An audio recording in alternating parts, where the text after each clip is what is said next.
Yay! Welcome to the Real Humans, Great Souls podcast with yours truly, Professor Johanna Sophia. And today's incredible topic, many of you may ask, why me chiming in too? But I'll tell you why. The topic being Katt Williams and the new integrity. Katt Williams, who just broke the internet with one interview, now 41 million views and growing, and I'm sure over time will reach 50, has shown us, has touched some kind of heartstring in so many of us. This all needed to be said, and he says it in such an eloquent, incredibly mindful way, even though he comes across as to some as bashing others for not having the integrity that he seeks to maintain. But first and foremost, let's go to the analysis of what is integrity. So the dictionary says the quality of being honest and having strong moral principles, moral uprightness, but also the state of being whole and not divided. And I want to talk a little bit more about this division that comes with lack of integrity, where we are kind of schizophrenic. One side shows this, but the other side is the true that. And of course, what is true in the first place? So, under the state of being whole and undivided is also sovereignty, self-guidedness, unbroken. So, there's so many other words could go under that, defining the quality of integrity, defining what it is to have integrity. Of course, it comes from the Latin integer, also being in the entireness, the wholeness. We use it in the numbers in mathematics. I think the proper pronunciation is there, actually, integer, right? Meaning a whole number, not a fraction of something, not something that's divided up, not something that is part of something else, but being an entirety, being its own entity, having the integrity to be recognized as that single entity and not being just part of another to make it whole, i.e., again, not being just a fraction. So what does it mean for a human being to have integrity? And of course, what does it mean to have moral uprightness, right? We conflate that moral values system often with what religions or cults or traditions or cultures dictate, whereas that is not necessarily what integrity is. And I think Katt demonstrates that so well when he says, well, it's kind of these in summary, when he shows us that although so many in the industry fall prey to breaking up their integrity in order to achieve a monetary goal, a financial goal, a being elevated in the class system, gaining more fame, and of course also in order to avoid the fear of being cut out altogether. So maintaining one's integrity and being wise enough to do it in such a manner that one doesn't get completely cut out or canceled, right? There we have the cancel culture again, requires intelligence. Well, maybe not necessarily, but requires a kind of a patient, wise,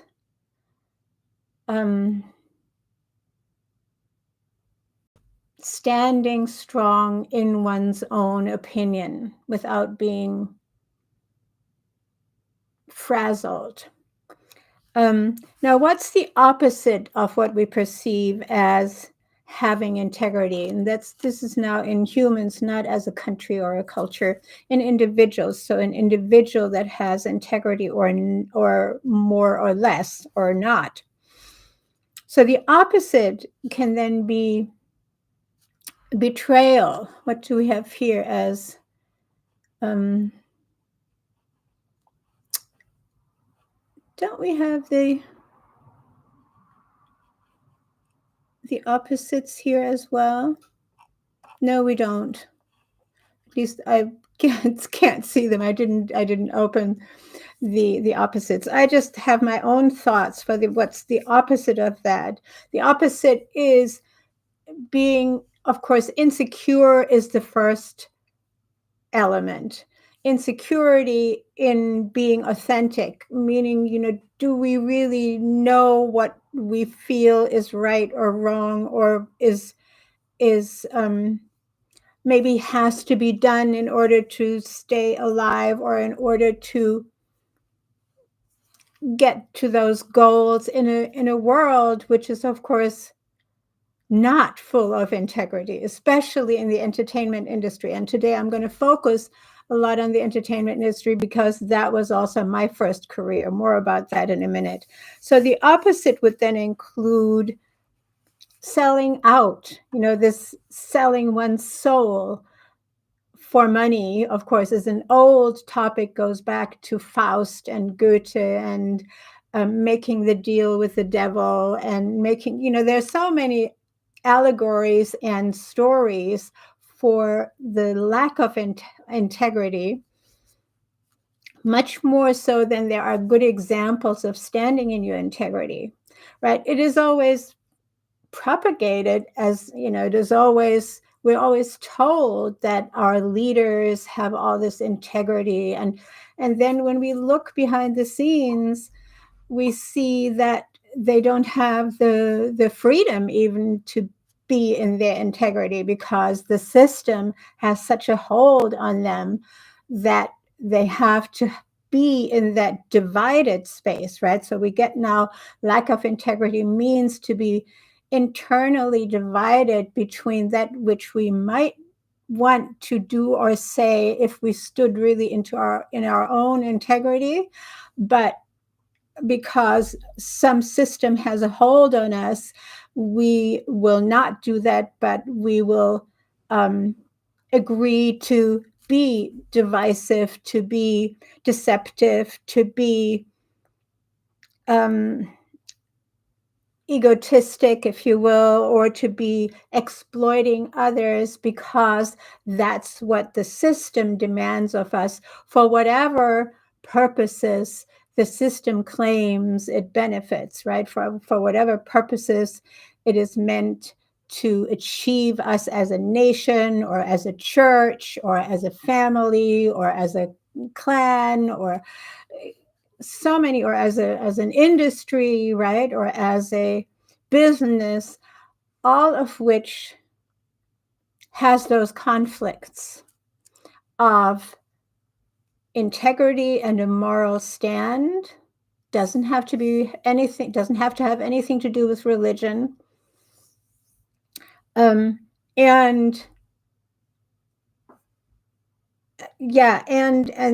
the grasp of systems in place by which we are told we need to operate in order to achieve, most of the time, goals for our own monetary gain, or like I said before, or power, So, yeah, I included the notion of superficiality. We all fall into that category of lack of integrity when we allow ourselves to just be superficial, because it means it's easier for us to maneuver ourselves through life in a certain superficiality, always kind of being amenable. And of course, it's all okay, even though something in us jars with the decisions being made on that superficial level. And of course, PR and propaganda and glossing over all belong into that arena. And again, I love it how mindful Katt speaks and tries to not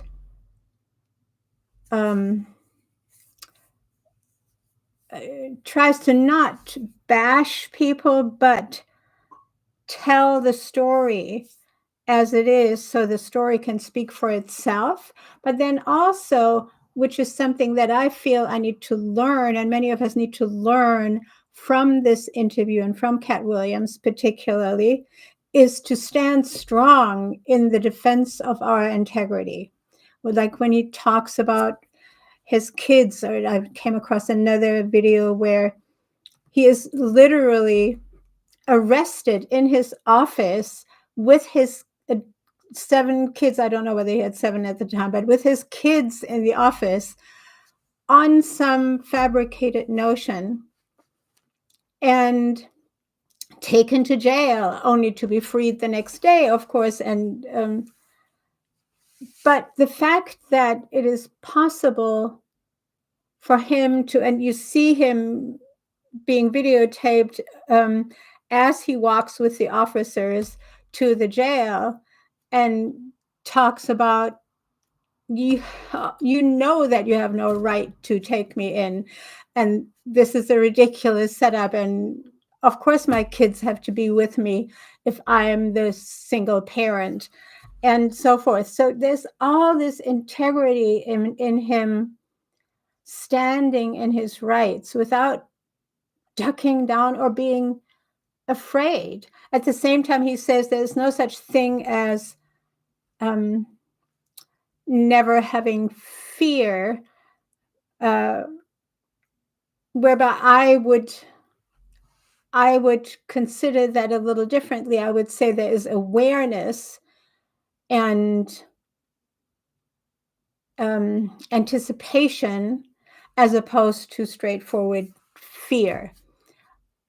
As you know, I long decided I don't do fear.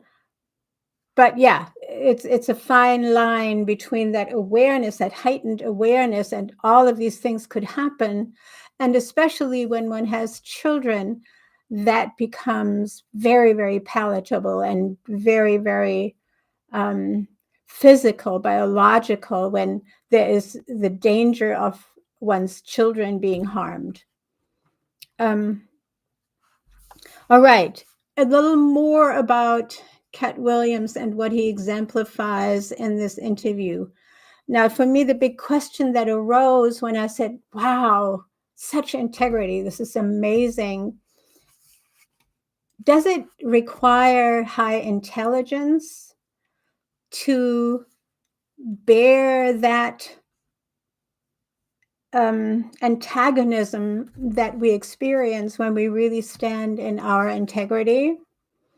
And of course, in his case, just to reiterate what I've learned over these last few days, I had just only begun to look into Katt Williams because I'm a longtime Dave Chappelle fan, and intelligent comedy just makes me so happy, because there's wisdom and there's the intelligent realization of what goes on between humans and in humanity and in the world as a whole. And I guess I found Katt only very recently,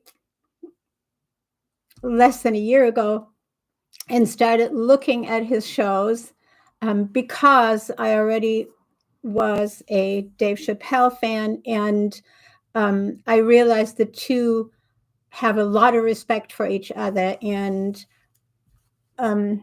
have commonality in how they stand in their own integrity.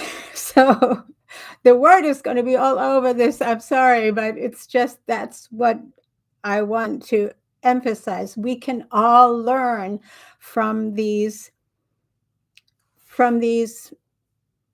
individuals who have the strength to demonstrate that it can be done and that you can survive if you do it wisely. Now, Katt says of himself, and I don't doubt anything he says. I mean, he used one allegory that I cringed at, and that was the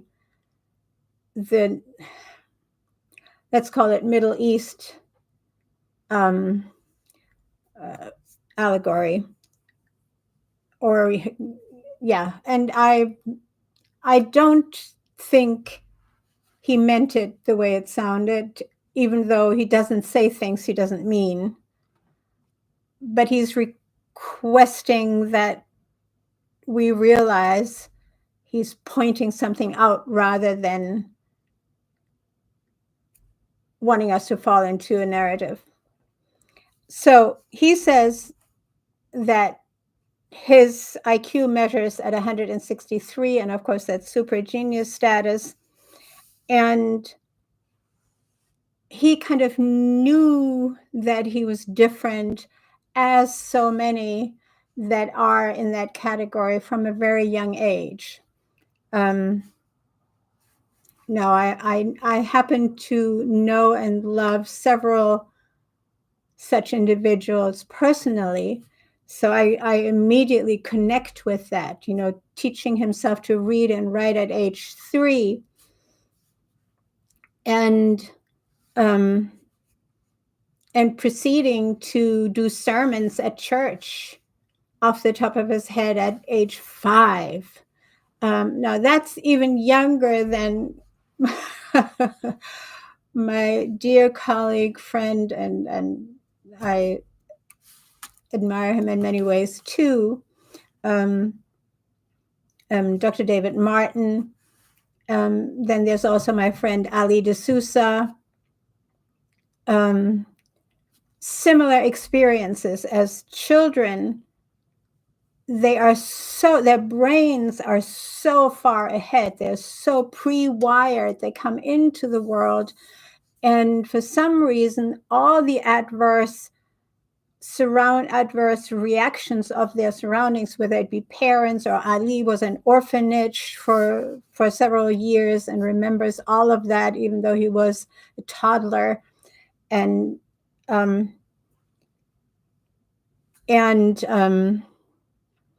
David Martin was also in a strictly religious environment. So it's various stories, but these humans, these human beings that incarnate into a body that biologically allows them to live their full intelligence, and not just intelligence, but to live their full authenticity in spite of all kinds of adversity. And Katt just explains that, or rather demonstrates that in his entire life, running away from home at age, he said, just before his 13th birthday, and landing in Florida and living in a park, because of course as a 13-year-old you don't get to rent an apartment, because even though he says he always had some money in his pockets because he would just go and rake leaves for people or something. And what he does is not only does he sit in the library every day for 8 hours reading one book after another, and he must have that incredible photographic memory as well that imprints page by page by page by page the entire page in one look, because that's the only way you can read 8 books a day. And that's what he says, and I believe him. I mean, my daughter would read a book in an hour or two. Yeah, I guess she would have managed to read 4 books a day as well, but did not have the determination that Katt has. So I'll talk about myself in a minute as well, a little bit. So does it require, in order to be to keep your integrity, does it require that level of intelligence? Well, it does require a level of will to be and will to have this life experience to the umpteenth degree possible. And it seems all of my super intelligent friends are super integrity, authentic friends have that as a driving force as well, that we want to live,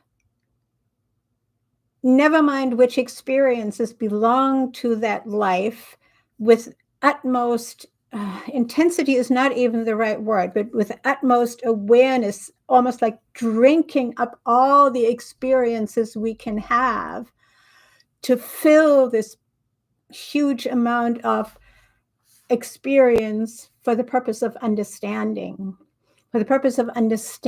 other humans, systems, life, biology, and how it all works, and how we can contribute to it or influence it as an individual. So, oh, here come my son and Shayla, and I am still live. It's all good. Let me just say welcome. Hey. All right. Talking about integrity. So, yeah.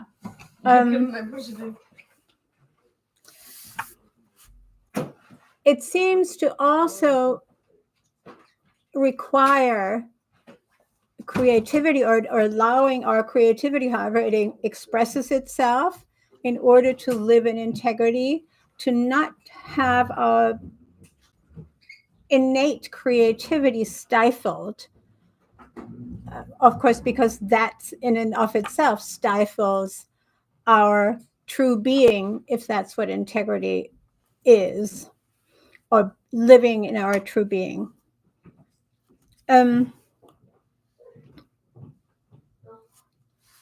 So while Katt has all these incredible qualities that make him, he also says he's been a Mensa ever since he was 10, and of course was receiving a scholarship to go to college and study science as a 12-year-old, but he thought the people there looked miserable and very confined, and that was definitely not for him.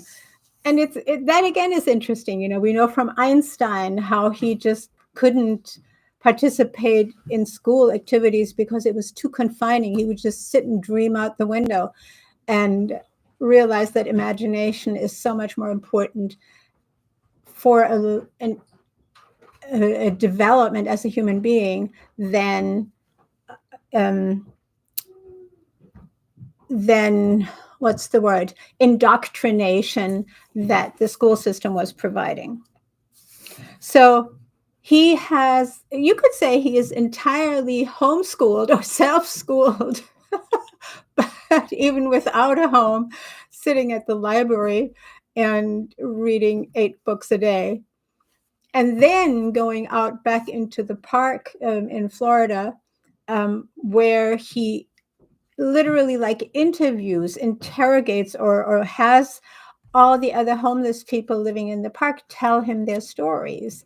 And the stories are, for the most part, that they had their life together and they fell for a drug or an act that wasn't congruent with their personality, or a divorce, but most of the time drugs or alcohol. And therefore he realizes that is not what I want for my life at that early age. So he never touches any drugs. And of course, he's very careful with any kind of medications as well. And the only thing that he trusts and uses is cannabis. So, and at the time when he was younger, of course, cannabis wasn't legal, so that also got him repeatedly into trouble. But he still never participates in the other possibilities of enhancing life experience through drugs, which of course doesn't actually work with all these other drugs. All right, so just briefly, why I relate so much to his story is I have only recently begun to admit to myself that I have a similar story. No, I'm not at 163. I'm only at about 140 something in terms of the IQs. But similarly, later and only to a lesser degree was able to, I'm starting to read and write at age 4, 5. And however, I'm also dyslexic like Einstein and so many others. Yeah, I'm comparing myself, right? I have no shame. So that means that I actually connect the dots. I'm a connector of the dots. May that be in why people do things and the analysis of why, what drives people and what logically will happen when you do X, there will be Y and there will be Z, as a understanding of how it all works together. And that applies to politics, that applies to religion and pornography, which again, are like this. Or let's say religiosity. Well, no, religion and pornography, the way it plays out in our world, to me, even as a young teenager, has always been this conundrum of one doesn't come without the other.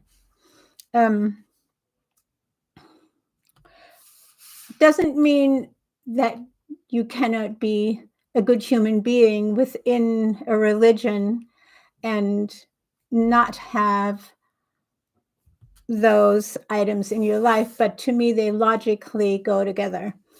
And this global thinking of mine then is lived out. I started traveling on my own very early at an 8-year-old, being traveling on a train. I mean, with my parents' permission, it was totally possible at the time. And a little sign for anybody who was asking where I was going. I knew where I was going, with a description that my parents prepared, where I was going and that it was okay that I was traveling by myself on trains. And of course, as a 14-year-old, I traveled to Norway all by myself, and I learned another language, even though I already learned French and English in my German school. I went to school in Germany. So it just, all these influences allowed my brain to get into the feeling that, of course, I can. Unfortunately, continuing to go to school put a lot of wrenches in that development because I just did not fit. I just did not like the fact that I couldn't just talk back to the teachers when I realized, oh, they're making a logical mistake or something like that. It just was like, why? Why do I have to sit here and listen through all of that when I could have known what the important information was in 5 minutes, right? So having the drive and the creativity, the energy, that propels you forward, like what we see in Katt to the umpteenth degree, also because he stays on the path of performer of comedy and then acting. We do not have in everybody. Ali and I are more similar in that we have spurts of doing one thing. Like my entertainment career only lasted a few years, and acting in movies and meeting, doing all the fancy stuff, and meeting the stars, so-called, in Europe, made me realize very quickly that there was so much superficiality and lack of integrity, because you then had to be special, right? You then had to be. I was embarrassed getting fan mail. It just felt wrong that people would write these beautiful letters hoping that I would correspond with them, become their friend, or especially because in one movie I'm the bride of somebody who comes back from jail, and I had waited for them, kind of. And, so I get all this mail from young men and old men, everybody who are in jail or prison, writing to me, would I wait for them? And of course, you also realize that your audience takes you very, very seriously in all those roles. So being in that entertainment world for a while and having the idea at the time in Europe, you just, as a serious actor, you did not do advertisements. You did not act in advertisements for products. That was frowned upon as being not of integrity. And it just started switching in the late 1970s. And then I was part of a movie that I talked about in yesterday's email, if any of you have received it, Utopia, in which politics are equated with prostitution, basically. And I know we've heard these terms so many times, but the entire movie is about 5 supposedly high-end prostitutes with one pimp in a apartment where the better clientele come to pick us, right? And the equation goes that that's what so much of the world has become, or maybe has always been. I have not seen the finished movie, but and I just was able to order it. It is now on DVD on Amazon. I was like, well, I guess I should look at this. But that was the last movie I did while I was already decided and had already gone to Zimbabwe. I had already decided to move to Zimbabwe with my then to become my first husband. Out of this realization that the entertainment world is there to paint a picture to the populace that everything is wonderful, and if only you do the right thing, you will be fine, and your country is the best and the strongest, and your world is and your opinions are correct, and if you're white and awesome, you're you're yeah, you're just awesome because you're white, right? That already started really eating at me, and the politics of this notion of being better than other human beings. And I took this incredible opportunity. Of course, I also had fallen in love with a wonderful young man, to move to the exact other side of the planet, to the southern hemisphere, to move into an African setting, being one of the few whites in a Black culture, and beginning to realize what Europe has done to others and how little integrity there really was in all of European culture, and how much more authenticity and integrity, although compromised by the settler culture and, of course, the oppressive colonialist governments. But all of this had me begin to explore what is it actually that makes us human and elevates us to the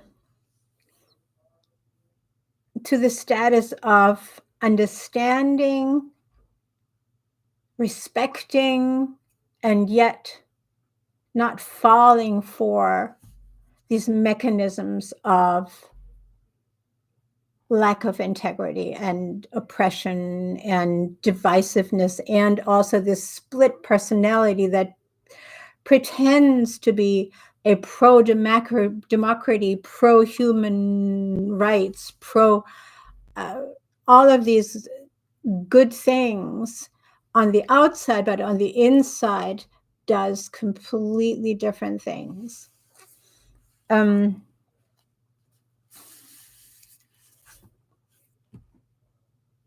Yeah. My mission, I then realized, lies more in my integrity, really lies in building bridges between cultures, between Black and white, between different views of traditionalists and progressivists, and where it all goes, and be in between and find the common humanity. But of course, also, I mean, many would call me radical, many would call me communist, many would call me all kinds of things, because when you strongly promote the true human values, the true humanitarian values, when you strongly promote that all human cultures are valid in and of themselves, even if they go wrong, like the European cultures, or even if they become ugly to others, but understanding that we are, and I'm going back to what I've talked about so much, that we are corrupted in our integrity. Our integrity is corrupted by cultures stifling us and demanding submission.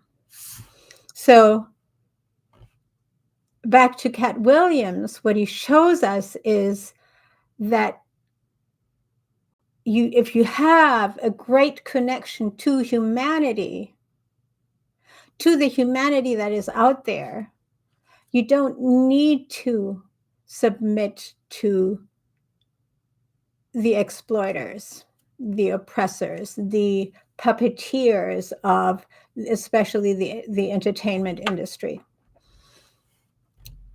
So when you can say that you had to turn down $50 million 4 times in your life so far,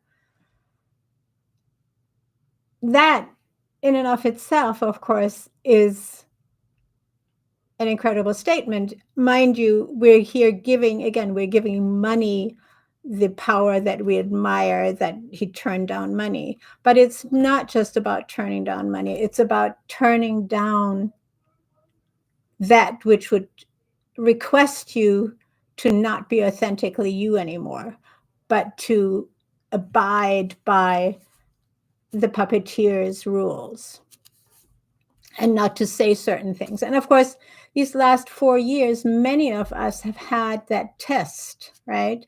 Have experienced the test of standing in our true understanding of the situation, as opposed to keeling over because it would have made it easier for us to function. But it could also have meant corruption of not just our mind, but our biology. And there too, it really strengthened me. And I have no idea how Katt feels about these last 4 years in terms of the, let's say, the industry oppression that needed to make money out of a product that was forced upon the world. I have no idea what his stand is there, but the fact that he held his own so many times when he was asked to do things or promote things that he were not feeling authentic to himself, not feeling that that's allowing him to be in his integrity. And I wanted to say a few words too. Of course, it is different for each of us. What we feel is our authenticity. It may also change, right? We may truly believe in something that seems to connect with us, and then we go through experiences, are exposed to others, are exposed to truths or information, truth being also a very variable interpretation. But we're exposed to other information, and our own authentic self changes because we are evolving, we are developing into another level of understanding. And I don't want you to think that integrity is a solid definition of self. That solid definition can change, but as it changes, our integrity grows with us. Does that make sense? And I can certainly say that from my life, moving from the entertainment world, in which I just could not see myself doing soap ads or whatever, because I already knew that was not healthy and or meaningful for me. Moving from there to a suddenly very politically and world politically aware world in which the young intellectuals of the country had just come out of colonialism into their own, and a new state was being created, and we were close to the new government and the struggles and the incredible nonsensical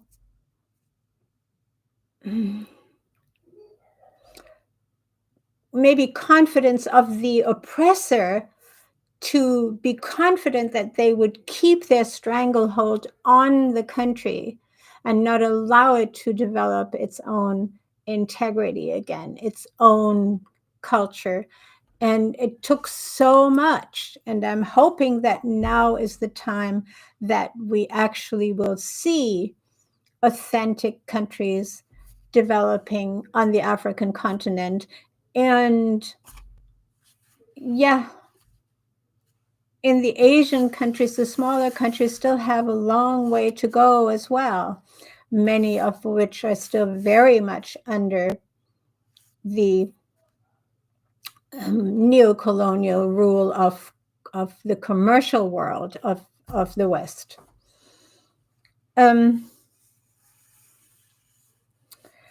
So my experience then goes from as a child, experiencing travel, then experiencing Norway and Scotland, then France. I worked in France as an au pair at the tender age of 16. So that was possible at the time, and it was a wonderful experience, actually feeling like I was a young professional, if you will, childcare person at 16. Great experience. And then as a 17-year-old in Scotland, and a couple of other local countries in between. Then the big move to Zimbabwe, and later from Zimbabwe to the US, then experiencing also being asked to teach in Jamaica, again, a very different cultural setting, and realizing the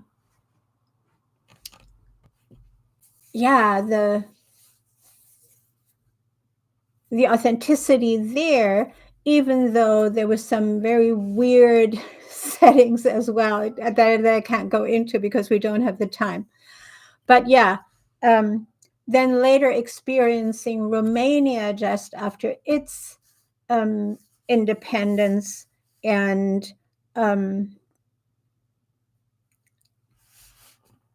also traveling in Latin American countries, not very much, but to get a little bit of an impression. So where I have not been, however, is in the Far East. That's why I now have a virtual assistant in the Philippines. So at least I have a little bit of an inkling, but I get the sense that it's very, very much a colonialist culture, very imprinted with religiosity by the former colonialists, may they be Spanish or French or a mix of those. All of us have such a long way to go to grow into a cultural integrity, because politics have such an incredible, the politics of money, the politics of exploitation have such an incredible grip on all of humanity. Who are the people that I think have great integrity? I asked myself, and I thought I want to give you at least a very short little list. And when I was thinking about it, it starts with, I am such a blessed child because my father had great integrity, incredible integrity in his work. And it was never about money and never about fame, and always about humanity. I already told you in other podcasts that he was a pacifist. And so there, I'm not with Katt, but of course I totally respect and understand that growing up in neighborhoods where you have to have a gun in order to stay alive is a very different scenario. Mind you, my father, of course, was, as a young man, a teenager, in the Second World War, and managed to live through it without ever having to carry a gun because he was a first aid person and would have his Red Cross white flag. And at the time, contrary to what's happening now in the Middle East, at the time that was respected. So he was never shot at, even though he often ran to opposing soldiers and bandaged them up as well. So that experience of living through the Second World War without having to lose his integrity, without having to be violent, without having to hold, let alone shoot a gun, was one of his great senses of integrity. And then I interviewed him many times about his experiences there. And then being the 19-year-old who got the whole camp and the British officers to agree to run a denazification program with all these Nazi soldiers that needed to now be reined back into some kind of humanity or a sense of humanity. And he started doing theater and art with them and talking about philosophical issues and reading philosophy together as a freaking 19-year-old with all these old surviving soldiers, many of them wounded in that political prisoner camp, basically, in northern Italy. Interestingly, the British were running the camp more so than the Italian. Of course, the Italian were not really a conqueror power. They themselves had to get out of their fascist ruler system.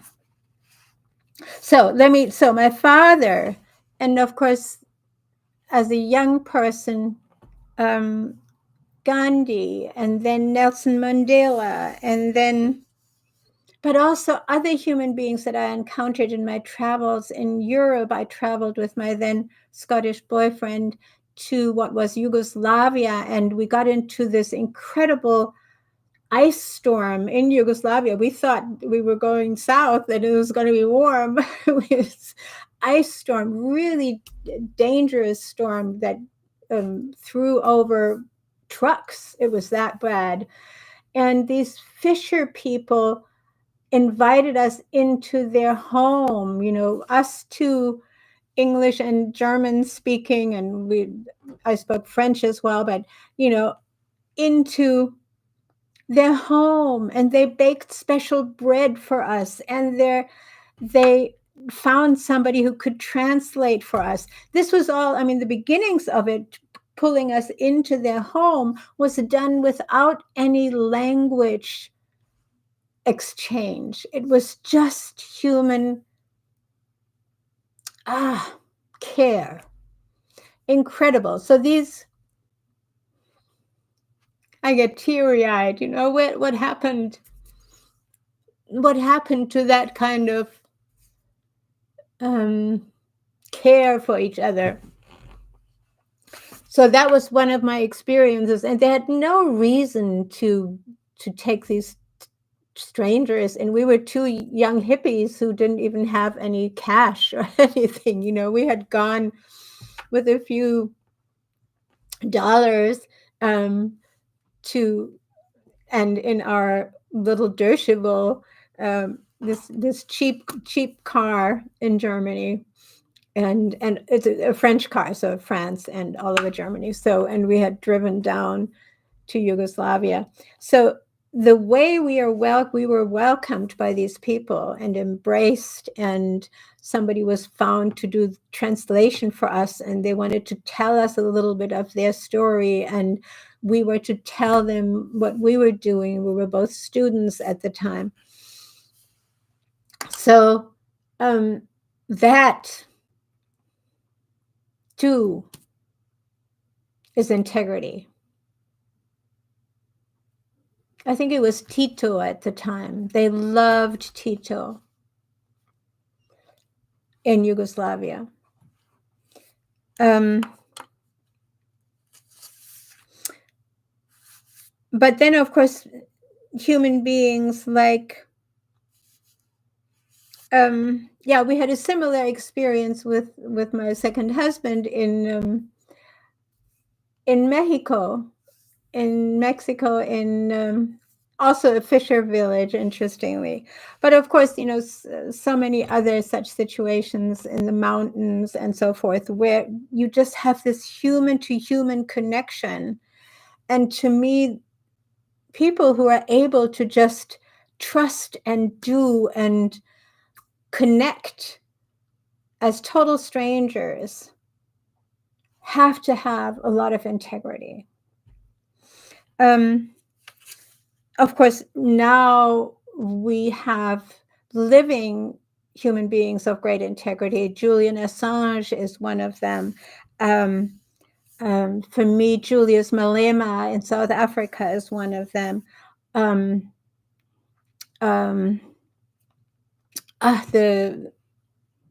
Burkina Faso new president, same, great integrity, great strength of I am who I am. I don't need you to push me around, but I also won't let you to push me around. I won't allow you to push me around.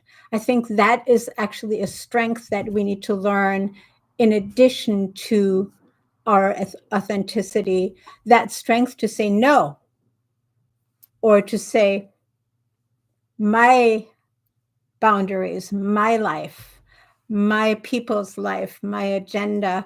That strength, of course, is Ibrahim Traore is his name, the new president of Burkina Faso.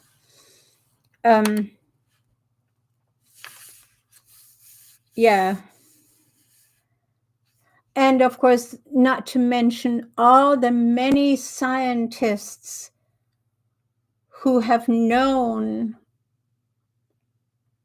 again and again throughout history that the current interpretation or the current narrative was wrong, and had to stay in their integrity, yet had to, like, think of, I mean, we know of Galileo Galilei, and he had to live the rest of his life in house arrest because he would not recant that he realized the earth is rotating around the sun, not the other way around. And there were others, of course, as well. Now, wise enough to not allow himself to be burnt at the stake like his colleague Bruno, because he also was working on the same understanding. But Bruno was, I forget what his first name was burnt at the stake because of the same claims. So being wise enough to live in the present time, in our integrity, sometimes we just have to withdraw and just not do like what Dave Chappelle did when he just left for Southern Africa and connected to the people in his integrity, and brought all that back later to be even greater and even stronger. And actually, he did that again during the last 4 years, where all kinds of mandates prevented him to perform in spaces. He just created a space in an open field where people could sit and be in the open air, no mandates. And performance was on the stage in the cornfield. Brilliant, wise, and not allowing others to impede our integrity. So I want you all to get some of that strength this year. And whenever you're listening to this particular podcast, take example from all the people that I've mentioned, but it really was brought to the fore how needed it is by the fact that this one interview of Katt Williams is breaking the internet with over 40 million views, going on 50. And maybe by the time you're listening to this, we're way beyond that number. It's only been 7 days. So everybody is talking about it, but that is why I also wanted to talk about Katt Williams, because this is the cry for you can be strong too and not fall for the blackmail operations that go on everywhere. Got it? All right. I'm going to leave it there. I'm sure I left out a lot. Oh, there's this one little story. Yeah, I'm going to tell you the story for the closing. Integrity being also leaving something whole or not as a broken something, led me to think of a dear friend of mine and who had lived while studying at my mother's house, a doctor. He was already a doctor, a medical doctor, while learning homeopathic and other modalities, and was living at my mother's house and remained a friend of ours and mine. And he was telling me that in the country Georgia, not the state Georgia, the country Georgia where he was from, as a young doctor, he would make extra money with other young doctors, restoring young ladies' integrity, in quotation marks, by surgically, he's a surgeon, surgically reinserting a hymen so that in their marriage night, they could be virgins and in their integrity again. And I thought that was hilarious, but people really do this stuff. So that's how he funded probably that's how he funded being able to go to Germany and do all these extra studies post his doctoral degree in the country of Georgia. So there you have it. You can always restore your integrity either surgically or you can keep it in the first place. Not that I'm promoting virginity for marriage, not at all, but it's such a hilarious example of, a maybe misunderstood interpretation of integrity. All right, I'm going to leave you with that. Lots of love. Stand in your integrity and demand that you're allowed to be who you are. Ciao.